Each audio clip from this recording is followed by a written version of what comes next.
عمر ابن خطاب شفاعت کرو، سبحان اللہ، حضرت عثمان غنی کو حکم ہوگا شفاعت کرو، مولا کائنات کو حکم ہوگا شفاعت کرو، امام حسن و حسین اسی سرخ حالت میں حاضر ہوں گے، خاتون جنت کو حکم ہوگا نبی کی بیٹی محمد کی لخت جگر خاتون جنت فاطمہ جنت میں جائیں، حضرت خاتون جنت ٹھہر گئی ہیں، ارشاد ربانی ہو رہا ہے، محبوب کی لخت جگر جنت میں جا کیوں نہیں رہی ہیں؟ 70,000 کنیزوں کے جھرمٹ میں خاتون جنت کو جنت میں لے جایا جا رہا ہے، سبحان اللہ، حضرت فاطمہ زہرا ٹھہری ہیں، رب کا حکم ہوگا ٹھہر جانے کی وجہ، عرض کریں گے میرے مولا میں اپنے بچوں کے خون کی سرخی تیری بارگاہ میں مانگ رہی ہوں، حضرت امام حسن حسین حاضر ہیں، رب تعالیٰ کا حکم ہوگا میرے محبوب کے نواسوں کا مطالبہ کیا ہے؟ عرض کریں گے پروردگار تیرے محبوب کے ناموس کے لیے حسین نے کربلا کی سرزمین پر اپنے خون کا جو آخری قطرہ پیش کیا تھا، مولا تیرے علم میں ہے میرے محبوب کے امتیوں کی مغفرت فرما، رب کا فرمان ہوگا کہ حسین سے جتنوں کو محبت ہے اعلان کر دو قیامت کے میدان میں سب کی مغفرت تک حبیب ارشاد فرمائیں گے میری امت کے علماء تم بھی رب کی بارگاہ میں شفاعت کرو، شفاعت کا مطلب یہ ہے کہ رب کی بارگاہ میں تم عرض کرو اے اللہ یہ سب میرے متعلقین ہیں ان کی مغفرت فرما، اور رب تعالیٰ اپنے محبوبوں کے اس عرض کو قبول کر کے بخش دے گا، اسی کا نام ہے شفاعت۔ آقا کریم صلی اللہ علیہ وسلم کا حکم ہوگا میری امت کے حاجیوں تم شفاعت کرو، تو جس حاجی کا حج رب نے قبول فرما لیا ہے وہ حاجی اپنے گھر کے 400 افراد کی مغفرت کرائے گا، سبحان اللہ، سبحان اللہ، حافظ قرآن کو حکم ہوگا حفاظ تم شفاعت کرو، تو حافظ قرآن کے والدین کا تو حال یہ ہوگا کہ قیامت کے میدان میں حافظ کے والد والدہ کو نور کا تاج عطا ہوگا، وہ نور کا تاج پہن کر کے جب قیامت کے میدان میں چلیں گے تو لوگ پوچھیں گے یہ کون لوگ ہیں، تو اعلان کرے گا منادی یہ وہ لوگ ہیں جنہوں نے اپنے بچوں کو قرآن حفظ کروایا تھا، یہ ان کے ماں باپ ہیں جن کو یہ انعام رب کی طرف سے حاصل ہوا ہے، وہ جنت کی طرف جا رہے ہیں نور کا تاج اوڑھے، وہ جنت کی طرف چلے جائیں گے، لوگ رشک کریں گے ہائے کاش ہم بھی اپنے بچوں کو حافظ قرآن بنائے ہوتے، حافظ قرآن کے لیے حکم ہوگا وہ شفاعت کرے تو حافظ قرآن اپنے گھر کے ان 10 افراد کی بخشش کرا لے گا جن پر جہنم واجب ہو چکا ہو، یعنی ان کو جہنمی قرار دے دیا گیا ہو، وہ مغفرت کروا لیں گے۔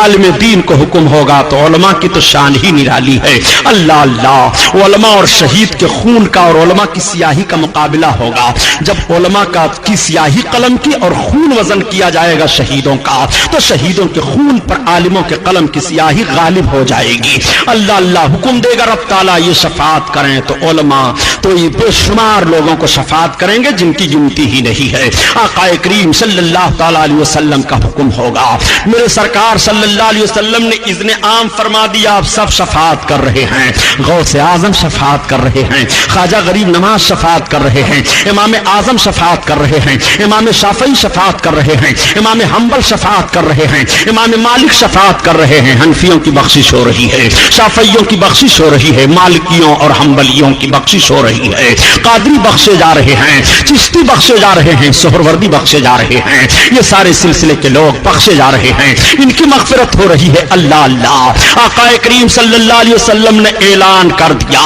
ایسے ایسے لوگ اب جنت میں جا رہے ہیں، ذرا اپنے آقا کی عظمت ملاحظہ فرما لو، جنتیوں کی ایک ٹیم جنت میں جا رہی ہے اور ایک ٹیم کے لیے حکم ہو جائے گا کہ یہ جہنم میں جائیں، تو اس کے سامنے سے جنتی لوگ گزریں گے، تب تک جہنمی جنتی کا دامن تھام لے گا، روک دے گا، ٹھہر جاؤ، جنتی رک جائے گا، مجھے پہچانتے ہو؟ حدیث شریف کے الفاظ یہ ہیں، اما تعریف نہیں کیا تو مجھے جانتا ہے؟ وہ کہے گا ہاں میں پہچانتا ہوں، کہو کیا کہنا چاہتے ہو؟ وہ کہے گا انا الذی وهبت لک وضوا، میں نے آپ کو دنیا میں وضو کرنے کے لیے پانی دیا تھا، آج میں اتنا بدعمل ہوں کہ اپنی بدعمالیوں کی بنیاد پر رب تعالیٰ کے قہر و غضب کا سوال میرے اوپر ہو گیا. مجھے کون بچائے گا رب تعالیٰ کے قہر و غضب سے؟ ہم کو جہنم میں جانے کا حکم ہو گیا. ہم جہنمیوں کی فہرست میں کھڑے ہیں. تم جنتی ہو، میں نے تمہارے ساتھ دنیا میں ایک کام کیا تھا، اس کا بدلہ ہمیں دے دو. وہ ٹھہرا ہوا ہے، دوسرا جہنمی پکڑ لے گا جنتی کو. مولانا فاروق، مولانا عبدالحقیق صاحب، ٹھہرو. مجھے پہچانتے ہو؟ ہاں کہو کیا بات ہے. انا الذی سقیتہ شربتن، میں نے آپ کو پانی پلایا تھا دنیا میں، آپ مجھ کو اس کا بدلہ دے دیجئے. یہ جنتی بندے ٹھہرے ہوئے ہیں. رب کا حکم ہوگا میرے بندے جنت میں جاتے کیوں نہیں ہو؟ وہ بندے عرض کریں گے پروردگار یہ تیرے بندے ہیں، انہوں نے دنیا میں مجھے وضو کرنے کے لیے پانی دیا تھا، یا اللہ انہوں نے دنیا میں مجھ کو پانی پلایا تھا، یہ مجھ سے بدلہ مانگ رہے ہیں. خدا کی قسم قربان جاؤ نبی رحمت پر، میرے آقا ارشاد فرماتے ہیں جس کا مفہوم عرض کر رہا ہوں، اے میرے بندو جنتیوں، تم ان سب کا ہاتھ پکڑ لو، جنت میں لے کر چلے جاؤ. سبحان اللہ، سبحان اللہ. یہ کرم دیکھو. میں عرض کرتا ہوں یہ مسلمانوں، اگر تم نے ایک جنتی کو پانی پلا دیا، وہ اختیار رکھ رہا ہے تمہیں جنت میں لے جانے کے لیے، تو جس نبی کو رب تعالیٰ نے جنت کا قبضہ دے دیا ہے، اس نبی کو اختیار کیوں نہیں ہے؟ اسی لیے تو بریلی کا تاجدار بول پڑا کہ تجھ سے اور جنت سے کیا مطلب، وہاں بھی دور ہو، تم سے اور جنت سے کیا مطلب، منافق دور ہو، ہم رسول اللہ کے، جنت رسول اللہ کی. اور کیسے لوگ اس دن بخشواؤں گے، ذرا یہ ملاحظہ کر لو. حضرت عائشہ صدیقہ ام المومنین کی عظمت کون نہیں جانتا ہے؟ عورتوں نے آقا کی بارگاہ میں عرض کیا یا رسول اللہ، مردوں کی بھیڑ آپ کے پاس زیادہ ہو جاتی ہے. یا رسول اللہ، ہم عورتیں مردوں کی بھیڑ کی بنیاد پر آپ کے قریب نہیں ہو پاتی، ہمیں دین کی باتیں سننے کو نہیں ملتی ہیں. یا رسول اللہ، ہمارا جلسہ آپ الگ متعین فرما دیں. اللہ کے حبیب نے قبول فرما لیا. عورتوں کا جلسہ ہوا، سرکار تشریف لے گئے، میرے آقا خطبہ دینے لگے. آقا ارشاد فرماتے ہیں کہ جس عورت کے بچے مر گئے ہوں، کچے بچے، وہ قیامت میں اپنے ماں باپ کی شفاعت کر کے جنت دلائیں گے. وہ بچہ رب کی بارگاہ میں اپنے ماں باپ کی بخشش کے لیے جھگڑے گا. علماء فرماتے ہیں جھگڑنے کا مطلب وہ مچلے گا، وہ عرض کرے گا میرے مولا میرے باپ کو بخش، میری ماں کو بخش، تب میں جنت میں جاؤں گا. اور وہ مچل مچل کر عرض کرے گا. رب تعالیٰ اس بچے کے مچلنے کو قبول فرمائے گا، اس کے والدین کی بخشش فرما دے گا. سبحان اللہ. حضرت ام المومنین عائشہ صدیقہ عرض کرتے ہیں یا رسول اللہ، اور جس کا ایک بچہ مرا ہو؟ آقا فرماتے ہو ایک بچہ اپنے ماں باپ کی بخشش کرائے گا. تب تک وہی حضرت ام المومنین عرض کرتی ہے یا رسول اللہ، اور جس عورت کے کوئی بچہ ہی نہ ہو، آقا فرماتے ہیں اس کی بخشش میں کراؤں گا. سبحان اللہ، سبحان اللہ. سلام اس پر کہ جس نے فضل کے موتی بکھیرے ہیں. سبحان اللہ. سلام اس پر کہ جس نے فضل کے موتی بکھیرے ہیں، اور سلام اس پر کہ جس نے کہہ دیا سب میرے ہی میرے ہیں. اور کون بخشوائے گا؟ ذرا اس کو بھی سنو. قرآن کی تلاوت کیا کرو، مسجدوں میں جایا کرو، مسجدیں تعمیر ہوں تو اپنے حسب وسعت حصہ لیا کرو. آج تو مسجدوں کو شہید کرنے اور گرانے کا پلان بنایا جا رہا ہے. بابری مسجد کو فسطائی طاقتوں نے اپنے بلبوتے پر شہید کیا، بت خانے میں تبدیل کیا. حالانکہ انہیں معلوم ہے کہ اسلامی نقطۂ نظر سے مسجد خالصہ زمین پر تعمیر کی جاتی ہے. اگر مسجد کی زمین کسی کی ملکیت ہے اور وہ نہیں دے رہا ہے تو آپ زبردستی کر کے اس پر وہ تعمیر مسجد کی نہیں کر سکتے. خالصہ زمین پر ہماری مسجد کی تعمیر ہوئی، مگر ایسی تاریخ گڑھی گئی جس تاریخ نے ہندوستان میں انصاف و دیانت کا جنازہ نکالا، مسلمان اور غیر مسلم کو ایک ایسے انداز سے لڑایا کہ جس میں عبادت گاہ زد میں آئی اور عبادت گاہ کا چہرہ مسخ کیا گیا، عبادت گاہ کی اینٹ سے اینٹ بجا دی گئی، عبادت گاہ گرانے والوں کو فردن فردن جو سزائیں رب کی طرف سے ملی وہ سزائیں میں نہیں بیان کر رہا ہوں، لیکن ایک بات تو میں ضرور عرض کرنے کا حق رکھتا ہوں کہ تالا کھلوایا تھا جس نے، اس کا بھی نام و نشان مٹا، شہید کروایا جس نے، سیاست کا جنازہ اس کا بھی نکلا، دلی سے لے کر کے یوپی حکومت تک ان سب کے سیاست کے جنازے نکل گئے جنہوں نے بابری مسجد کے آڑ میں اپنی سیاست کو چمکانا چاہا تھا۔ انہیں نہیں معلوم ہے کہ جس رب نے قرآن نازل فرمایا ہے، قرآن میں رب کا حکم ہے کہ جو مسجدوں کو خراب کرنے کی کوشش کرتے ہیں وہ صافی خرابہا، جس نے مسجد کو خراب کرنے کی کوشش کی، ویران کرنے کی کوشش کی، لہو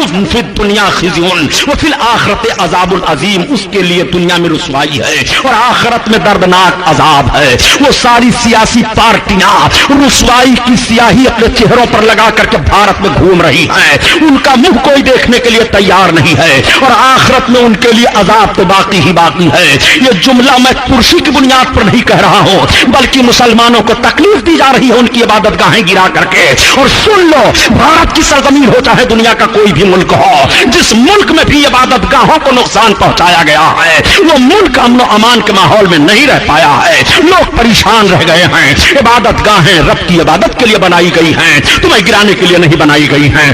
آج مسجدوں کو پھونکا جا رہا ہے، آج مسجدوں کو جلایا جا رہا ہے۔ ایک قوم مسلم آج اس اسٹیج سے میں آپ کو اس منبر سے پیغام دے دینا چاہتا ہوں کہ اب بھی تمہیں سجدہ کرنے کا وقت نہیں آیا، اب بھی تمہیں کیا قرآن پڑھنے کا وقت نہیں آیا ہے، اب بھی تمہیں کیا متحد ہو کر کے کاندھے سے کاندھا ملا کر کے رسول کا عشق اپنے دل میں لے کر کے آگے بڑھنے کا وقت نہیں آیا ہے۔ اب بھی تم جماعتوں میں بکھرے رہو گے، اب بھی تم رسول اللہ کی عظمت کا کھلواڑ بناؤ گے۔ آؤ دیکھو دیکھو، میں تمہیں بتاتا چلوں، گزشتہ سال اگست کا مہینہ لے لو، گزشتہ سال اگست کے مہینے میں آپ نے ایک اعلان سنا ہوگا جو پوری دنیا میں اعلان ہوا تھا کہ ترکی میں ایک بہت بڑا زلزلہ آیا، اس زلزلے میں نہ جانے کتنے لاکھ انسان ترکستان میں یعنی ترکی میں ہلاک ہو گئے۔ کیا آپ نے اس تبصرے کو جانا کیسے آیا، اس زلزلے کو جانا کیسے آیا تھا، اس پر آپ نے کچھ تنقید اور تبصرے کی بنیاد پر ریسرچ کیا کہ نہیں؟ سنو، آج اعلان ہو رہا ہے، آج رسالوں میں وہ سارے ماحول آ رہے ہیں، آج کتابیں اس کے تعلق سے منظر عام پر آ گئی ہیں کہ ترکی کا گزشتہ سال اگست کے مہینے میں زلزلہ کیوں آیا تھا۔ اگست کے مہینے میں ترکی میں سمندر کے کنارے جو فوجی اڈا تھا ترکستان کا، اس فوجی اڈے میں فوجیوں نے اور فوج کے جنرلوں نے ایک جشن منایا تھا اور اس جشن میں یہودیاں لڑکیوں کو اور عیسائیہ لڑکیوں کو ناچنے گانے کے لیے بلوایا تھا۔ وہ ساری لڑکیاں آئیں اور جب رقص و سرود کی محفل گرم ہوئی تو ایک جنرل نے اسی جوش کے عالم میں شراب پی کر کے کہا قرآن لاؤ، قرآن لا کر کے اس کے ہاتھ میں دیا گیا، اس نے کہا پڑھ کر کے سناؤ۔ جب کسی نے پڑھنا شروع کیا تو اس نے کہا قرآن کا معنی تو سمجھ میں نہیں آ رہا ہے، ایسی محفل میں قرآن پڑھا جا رہا ہے، قرآن کا نازل کرنے والا خدا کہاں ہے؟ اس کا فرمان ہے کہ ہم نے قرآن کو نازل کیا ہے اور قرآن کی حفاظت کرنے والے ہم ہی ہیں، اور ایسی محفل میں ہم نے قرآن کو لے لیا مگر قرآن نازل کرنے والا خدا کہاں ہے؟ اتنا کہہ کر کے اس نے لڑکی کے قدم میں معاذ اللہ قرآن کو پھینکا اور ان یہودیہ لڑکیوں نے اپنے پاؤں سے جیسے رقص و سرود ناچتے ہوئے قرآن کو لیا۔ تو بتانے والا بتا رہا ہے کہ سمندر پھٹ گیا اور اس سمندر سے آگ کے شعلے نکلنے لگے اور وہ ساری محفل، وہ سارے لشکری کہاں تہس نہس ہو گئے کچھ پتا نہیں، صرف اتنا پتا چلا کہ جس زمین پر یہ محفل منعقد تھی اس زمین کو اٹھا کر کے سمندر میں جو آگ کا شعلہ نکل رہا تھا اسی آگ کے شعلے میں پھینکا گیا۔ دور سے لوگ دیکھ رہے تھے اور پھر زلزلہ ایسا محسوس ہوا، اس طرح سے آیا کہ سارے کے سارے لوگ وہاں کے ہلاک ہو گئے، سارا ترکی حکومت کا عملہ لگ گیا، مگر آج تک پتہ نہیں چل رہا ہے کہ وہ سب کہاں گئے، کس کھیت کے وہ مولی تھے اور کہاں ان کو چر چگ لیا گیا۔ اس طرح سے ان پر عذاب نازل ہوا اور رب کی طرف سے اعلان ہو گیا کہ دیکھ ہم نے قرآن نازل کیا ہے، ہم قرآن کی حفاظت کرنے والے ہیں۔ اگست کے مہینے میں گزشتہ سال یہ زلزلہ جو ترکستان میں آیا تھا، قرآن کی بے حرمتی پر یہ زلزلہ آیا تھا۔ کہنے کا مطلب یہ ہے پیارے کہ جب قرآن کے ساتھ بے حرمتی کی گئی ہے تو ایسا زلزلہ آیا، اور جہاں جہاں قرآن کے ساتھ بے حرمتی کی جاتی رہے گی زلزلے کے عذاب میں لوگ مبتلا ہوتے رہیں گے۔ مسجدوں کو جہاں جہاں ویران کیا جاتا رہے گا، مسجدیں تباہ و برباد کر دی جاتی رہیں گی، سارا ماحول ختم کر دیا جاتا رہے گا۔ عرض کرنے کا مطلب یہ ہے کہ مسجدوں کو آباد کرو، مسجدوں میں نمازیں پڑھا کرو۔ جب قیامت کا دن آئے گا اور قیامت منعقد کرے گا اللہ تعالیٰ، حکم ہوگا اسرافیل علیہ السلام کو سور پھونکو، اور سور پھونکنے کا ماحول ہوگا تو رب کے فرشتے عرض کریں گے اے میرے مولا، جب سور پھونکا جائے گا تو ساری دنیا دنیا ختم ہو جائے گی، مگر پروردگار عالم ان مسجدوں کو کیا کیا جائے؟ رب تعالیٰ ارشاد فرمائے گا مسجدوں کو اٹھا لو اور جنت کا تاج بنا دو۔ یہ ساری مسجدیں اٹھا لی جائیں گی اور جنت کا تاج بنا دی جائیں گی۔ اب جب قیامت کا دن ہوگا جنتی گزرنے لگیں گے تو مسجدوں کو جن لوگوں نے تعمیر کیا ہے وہ مسجدیں کشتی کے شکل میں لائی جائیں گی، اور ان تعمیر کرنے والے اور نمازیوں کو حکم ہوگا کہ اس کشتی میں سوار ہو جاؤ، اور رات سے وہ مسجدیں تمہیں لے کر کے جنت میں پہنچا دیں گی۔ تمہارے لیے جنت کس انداز سے ہے؟ تمہیں اس ماحول سے گزرنا ہے اور جنت میں جانا ہے۔ کس کس انداز سے رب تعالیٰ اپنے محبوب کے امتیوں کی مغفرت کر رہا ہے؟ میرے سرکار شفاعت کر رہے ہیں، ایسی عام شفاعت ہو جائے گی پیارے کہ ایک ایک گنہگار تلاش تلاش کر کے بخشے جائیں گے۔ جب اس ماحول کو دیکھیں گے بڑے بڑے پرہیزگار لوگ تو کہہ پڑیں گے اے فلاں گنہگار تو تھوڑا سا گناہ ہم کو دے دے اور ہماری نیکی لے لے، تو وہ گنہگار چونک پڑے گا کہ ارے ایسا معاملہ کیا ہے، ابھی تو کوئی منہ ملانے کے لیے تیار نہیں تھا اور تم اپنی نیکیاں ہمیں دے رہے ہو، ہم سے ہمارا گناہ مانگ رہے ہو۔ اللہ اللہ، معاملہ کیا ہے؟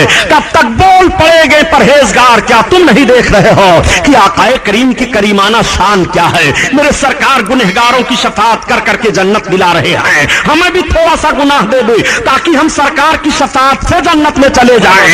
اللہ اکبر۔ اعلیٰ حضرت عظیم البرکت اسی لیے فرماتے ہیں کہ کیا ہی ذوق افروزہ شفاعت ہے تمہاری واہ واہ، اور قرض لیتی ہے گناہ پرہیزگاری واہ واہ۔ اور ایک بات سنو، قیامت میں اللہ کے حبیب کتنوں کو بخشوائیں گے؟ یہ سوال اٹھا تھا، صحابہ نے عرض کیا تھا یا رسول اللہ آپ کے گنہگاروں امتیوں کی کمی نہیں ہوگی، قیامت تک ہوں گے سب، کتنوں کو آپ بخشوائیں گے؟ تو آقا تعداد بتا رہے ہیں کتنوں کو میں بخشواؤں گا، سن لو حدیث شریف کے الفاظ۔ آقا ارشاد فرماتے ہیں انی اشفع یوم القیامہ لاکثر مما علی وجہ الارض من شجر و حجر و مدر۔ سبحان اللہ۔ میرے آقا ارشاد فرماتے ہیں کہ تم مجھ سے پوچھتے ہو میں قیامت میں کتنوں کو بخشواؤں گا، سنو روئے زمین پر جتنے پیڑ ہیں، جتنے پتھر ہیں، جتنے کنکر ہیں، ان سب سے زیادہ آدمیوں کی بخشش کراؤں گا۔ سبحان اللہ۔ پوری دنیا کا کمپیوٹر لگا دو کہ مہاراشٹرا میں کتنے پتھر ہیں کیا شمار کر پاؤیں گے؟ کتنے پیڑ ہیں کیا گن پاؤیں گے؟ کتنے کنکر ہیں کیا گن پاؤیں گے؟ آقا ارشاد فرماتے ہیں روئے زمین پر جتنے پیڑ، جتنے پتھر، جتنے کنکر ہیں، ان سب سے زیادہ آدمیوں کی بخشش میں کراؤں گا۔ اب اعلیٰ حضرت کا شعر پڑھو ایمان تازہ ہو جائے کہ یا رسول اللہ جب اتنوں کی آپ بخشش کراویں گے تو اب ہمیں گھبرانے کی ضرورت نہیں ہے۔ ایک میں کیا میرے عیسیاں کی حقیقت کتنی، مجھ سے 100 لاکھ کو کافی ہے اشارہ تیرا۔ نبی کا یہ رحم و کرم بھی آپ دیکھتے چلو، اور میرے آقا ہی ارشاد فرماتے ہیں اے میرے امتیوں یہ میری شان تو ہے مگر سنو سنو نماز نہ چھوٹنے پائے، اگر تم نماز چھوڑو گے تو سزا کے بہت زبردست مستحق ہوگے۔ آقا ارشاد فرماتے ہیں من ترک الصلاۃ متعمدا فالقی فی النار 30 حقبا، جو جان بوجھ کر کے ایک وقت کی نماز چھوڑتا ہے وہ 80,000 سال تک جہنم میں جلتا رہے گا۔ اس لیے تم آقا کی شفاعت کی فضیلت سننے کے بعد بد عمل نہ ہو جانا۔ نبی کریم کے صحابہ کو دیکھو، یہ حضرت ابوبکر صدیق ہیں، یہ حضرت عمر فاروق اعظم ہیں، یہ حضرت عثمان غنی ہیں، یہ مولائے کائنات ہیں جن کو جنت کی گارنٹی مل چکی ہے، مگر ایک وقت کی نماز نہیں چھوٹ رہی ہے۔ میدان جنگ میں ہیں تو تلوار کی چھاؤں میں نمازیں ادا کی جا رہی ہیں، سمندروں کو پار کر رہے ہیں تو نماز ادا کی جا رہی ہے، اپنوں میں ہیں تو نماز پڑھی جا رہی ہے، خلوت و جلوت میں ہیں تو نماز پڑھ رہے ہیں، اور نماز میں کوتا ہی نہیں ہو رہی ہے۔ کسی صحابی سے کوئی نماز چھوٹ رہی ہے، میں پوچھنا چاہتا ہوں جن کو جنت کی گارنٹی مل چکی ہے وہ عمل کی دنیا میں کتنے آگے ہیں، اور ہم تو کتنے سیاہکار گنہگار ہیں۔ ہم فرائض چھوڑ بیٹھے ہیں، اللہ اللہ ایسا نہ کرنا ورنہ رب کے قہر کے مستحق قرار دے دیے جاؤ گے۔ اور رب کا جب قہر نازل ہوگا تو رب کا فرمان ہی ہے کہ میں اپنے محبوب کے صدقے میں تمہیں بخش تو دوں گا، مگر یہ میرے محبوب ہی کا تو معاملہ ہے، محبوب کے ذریعہ ہی سے تو میں قانون دے رہا ہوں نماز پڑھنا، حج فرض ہو جائے تو حج ادا کر لینا، زکات کے لائق ہو گئے ہو تو